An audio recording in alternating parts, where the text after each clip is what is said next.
100% volume. Let's go.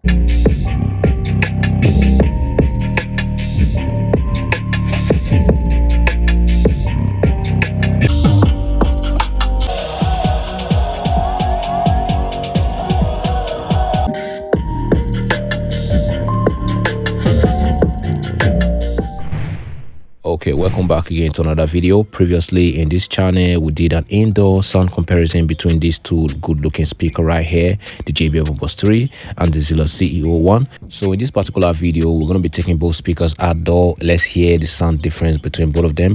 Let's see how a 120 watt speaker compares to a 180 watt speaker in an open area. Both of these speakers are waterproof and they are definitely good for indoor and outdoor use. So taking them to the beach is not a bad idea. So if you're looking to get one of these speakers for yourself, I hope this video help you make a better choice. Or if you're just curious to hear the sound difference between both of them in an open space, this is definitely the video for you.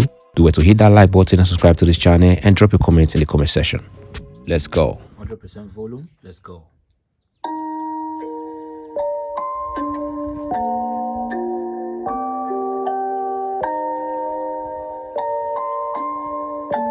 Rage on that beat, going crazy.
Vocal boost EQ, 50% volume. Let's go.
max volume. Let's go.